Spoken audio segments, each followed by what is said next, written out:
Bismillah atas rahmat Allah Subhanahu wa taala, kita masih sehat, sempat dan kuat hadir di rumah saudara kita Pak Solikin.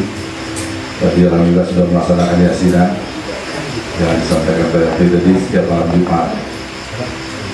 Yang saya hormati Pak RT 04 Suwak Meranti Desa Kaus, yang saya muliakan alim ulama dari Banda yang hadir pada kesempatan hari ini, tokoh masyarakat dan pemuda serta ibu-ibu sekalian yang ada di belakang. Sebelumnya saya mengenalkan diri dulu. Nama saya ini lengkapnya Muhammad Fadil Arik, biasa dipanggil Fadil ya. Saat ini umur saya 45 tahun. Sampai saat ini masih bekerja jadi Sekda Kabupaten Bogor. Tapi insya Allah sebentar lagi akan berhenti karena syarat untuk ikut pilkada harus berhenti dari bukan negeri. Untuk pensiun usia saya belum cukup, tadi disampaikan Pak Camat. Untuk pensiun itu usianya harus 50 tahun. Kalau saya belum sampai 50 ya harus berhenti. Kemudian saya punya 1 orang istri dan 4 orang anak. Anak saya paling besarnya baru 1 SMP, yang paling kecil 3 tahun. Jadi agak udah dekat ya kan. Biar capek sekalian ya. Saya. Kemudian pertama saya sampaikan, pada awalnya tidak terpikir saya untuk ikut pilkada Kabupaten Bekasi. Tapi saya karena bekas dari Batanghari, sering ketemu kawan dari Batanghari, sering ketemu tokoh dari Batanghari, mereka menyampaikan bahwa kayaknya kalau dia nggak usah ikut Batanghari, ikut berkontribusi terhadap kampung halaman. Karena saya ini aslinya ayah saya orang Busan. Busan itu berada di Kecamatan Bulia sebagian, berada di Kecamatan Borsoboyo sebagian. Jadi karena kita orang Batanghari ya wajiblah untuk berkeinginan membangun Kabupaten Batanghari. Kemudian berangkat dari situ, saya dapat izin dari istri dan orang tua serta mertua saya. Saya ini kenal lama di pemerintahan. Saya sering mengumpamakan bahwa pemimpin itu seperti dokter. Dia mengenali masalah rakyatnya, kemudian mencari obat atau solusi terhadap masalah rakyatnya. Untuk itu, untuk menjaga-jaga, kalau seandainya dijaga oleh Allah, dijadikan bupati, saya sudah harus paham semua masalah desa di Kabupaten Bekasi ini. Nah, hadir banyak malam hari di sini, saya terima kasih bisa bersilaturahmi dengan Bapak Ibu sekalian di sini dalam rangka mengenali masalah yang dihadapi oleh masyarakat yang tinggal di Desa Kaus ini, khususnya Dusun Suwak Meranti. Kalau jalan nggak ketenguan tadi, karena tadi kebetulan kami naik sini ada mobil nyangkut, pasti ikut dorong ya kan. Nah, jadi agak-agak sudah kepater mobil itu, jadi sudah ketahuan.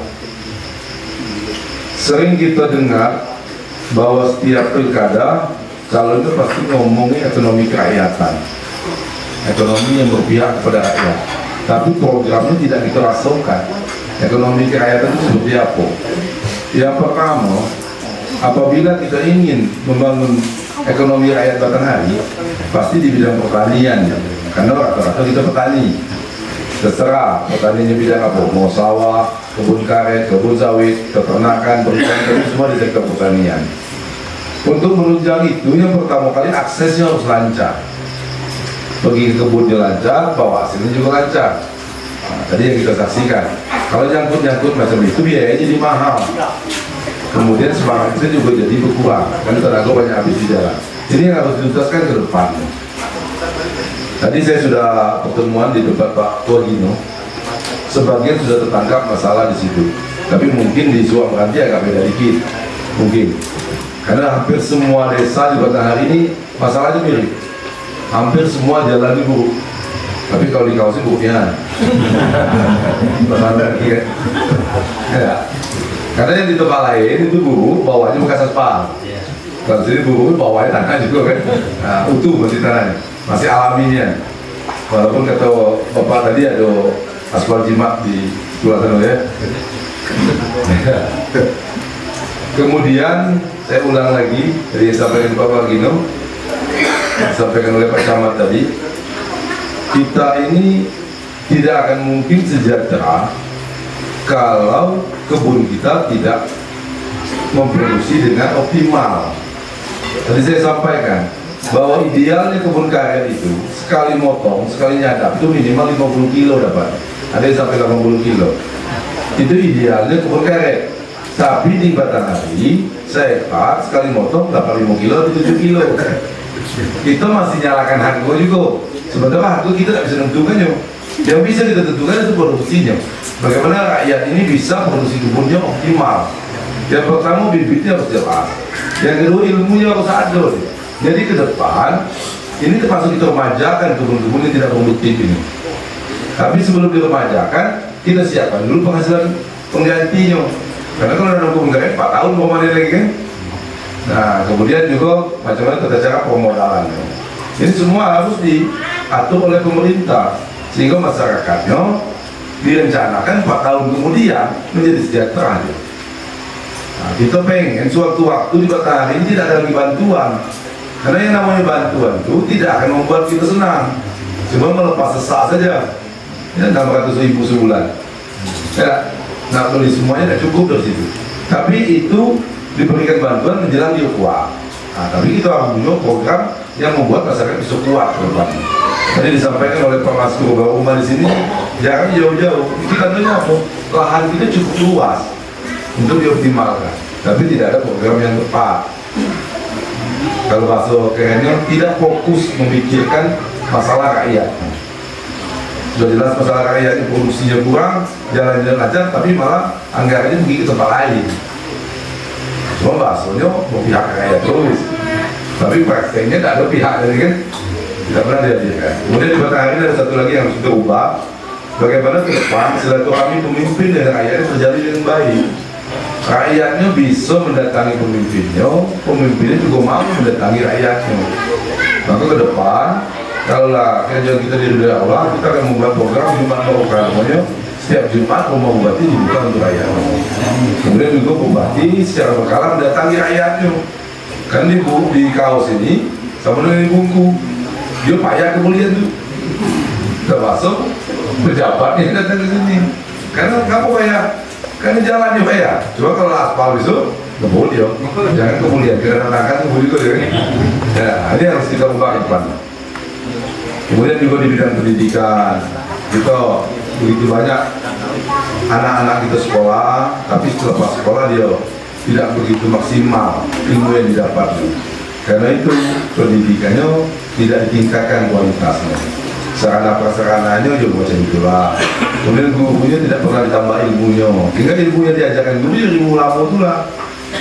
Waktu kita ketemu anak dari kabupaten lain atau dari kota Jambi, ketinggalan gitu. Tidak bisa disesuaikan.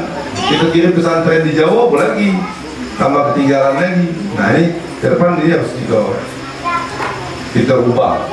Ya, Batanghari ini harus berubah kalau mau sejahtera dia. Karena dulu Batanghari ini daerahnya tempat orang melakukan studi banding, jadi percontohan Batanghari ini. Pertaniannya bagus, ya kan? Kepemudaannya bagus. Nah ini harus kita kembalikan lagi. Kalau sekarang Batanghari ini naik terus peringkatnya. Nomor 1 ke nomor 2, nomor 2 ke nomor 3, nomor 3 ke nomor 5, terus turun lagi ke naik lagi ke nomor 8. Takutnya tahun depan naik lagi di nomor 11 ya. Karena Jambi ini kabupaten kota nomor 11 kabupaten kota. Nah siapa yang bisa mengubah Batanghari itu? Saya dengan semangat saya sebagai orang Batanghari saya punya mengubah dengan ikut pilkada ini.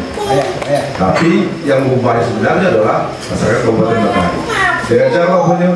Dengan cara memilih pemimpin yang peduli dan ingat dengan rakyat. Terserah siapapun calon, kenali calonnya, tengok kemampuannya, tengok niatnya.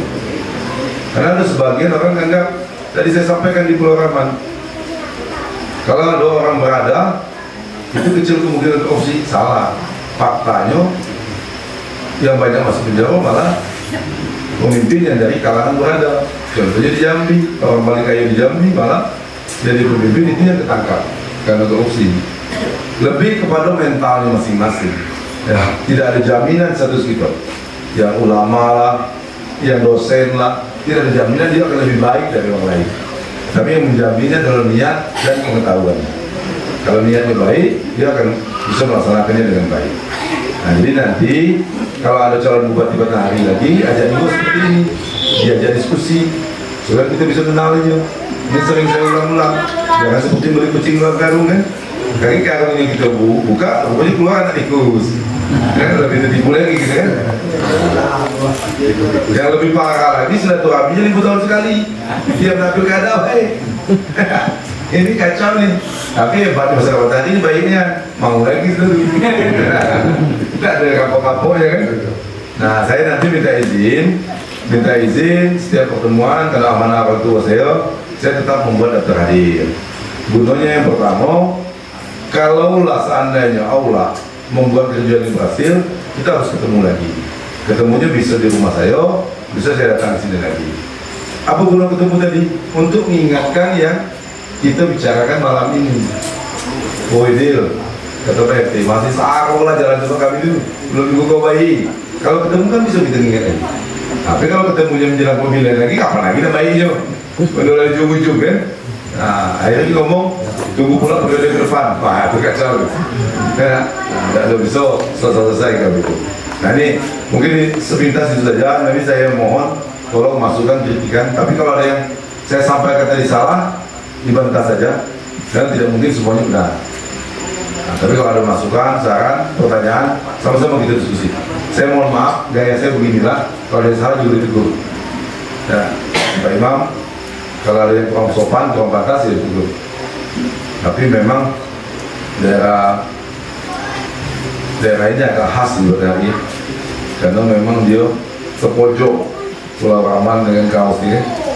Ya. Nah, jadi kalau tidak ada optimalnya kita mulanya atau tidak niat besarnya, memang terlupa dia. Ya, terserak ya kan. Juga orang yang kau masuk mau coba.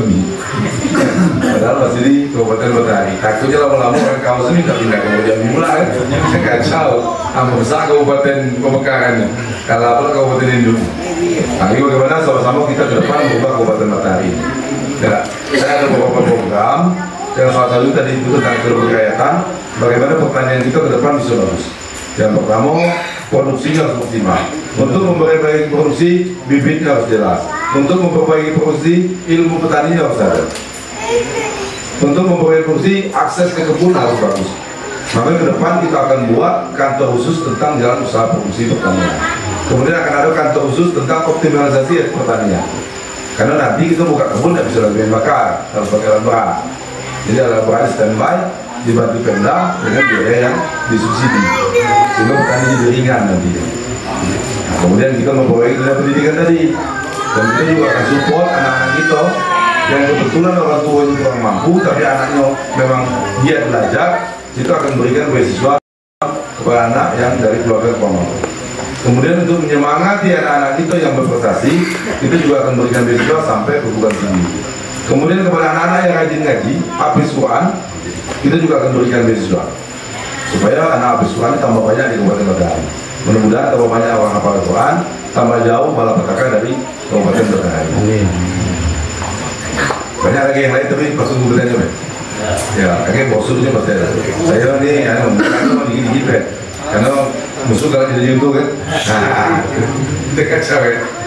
Tak nyontoh tidak masalah, takutnya tidak memahami. Karena program itu cuma judulnya, Bapak Ibu sekalian. Untuk mencapai itu pakai tanggung di tahap yang tidak bisa ujung-ujung sesuai dengan judul itu.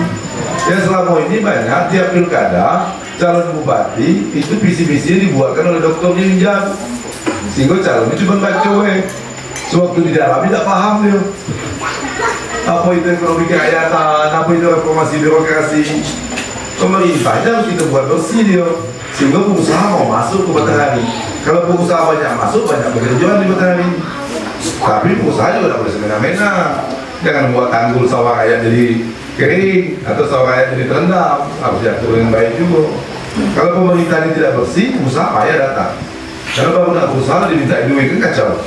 Kami belum untung, kami diminta gitu kan. Nah itu harus dibaik. Jadi nanti silakan Bapak Ibu sekalian, kenali calon pemimpinnya, pilihlah pada tanggal 9 Desember nanti. Mana yang kita yakini bisa membuat hidup kita sejahtera. Karena tidak ada bantuan itu tidak akan menyelesaikan masalah. Tapi menjelang dia kuat, bantuan tetap harus diberikan. Tapi ke depan bantuan ini harus valid datanya. Sehingga ke depan kita akan buat program validasi data kemiskinan setiap 6 bulan sekali. Karena hidup manusia itu berubah. Tahun ini dia susah, tahun depan bisa senang dia. Tahun ini senang, tahun depan bisa susah. Jadi kalau tidak diupdate, tidak divalidasi per 6 bulan, dia bahaya. Sehingga mungkin dia orang tidak adil bantuan. Kalau datanya masih 2011 dulu, yang mati ya di bola kan. Saya ketemu kemarin di Mulian, kawan saya jadi pejabat pula, harus pegawai, pasti dapat bantuan juga. Dulu susah dia harus menjadi pegawai, ini jadi pegawai. Ini yang harus dibenahi di Kabupaten Batanghari. Sekali lagi terima kasih Pak Sulikin ya sudah menyiapkan rumahnya bersama Ibu. Mohon maaf rumahnya dipotong malam ini, seharusnya balik dan buka keyakinan Bapak Ibu sekalian dengan kehadiran kami tertunda baliknya. Nah kalau ada telepon istrinya telepon dulu, jangan susah istri di rumah kan. Nah katanya bapaknya kemana-mana pula. Tidak. Padahal tadi sudah janjian di malam Jumat Pak balik cepat. Balik istri laban. Sekali lagi terima kasih dari rumah kami di sini. Mungkin itu sepintas saja, nanti sama-sama kita dalami dengan ngobrol, diskusi dan kalau kita bersama. Terima kasih atas segala perhatian. Mohon maaf atas segala kekurangan. Wassalamualaikum warahmatullahi wabarakatuh.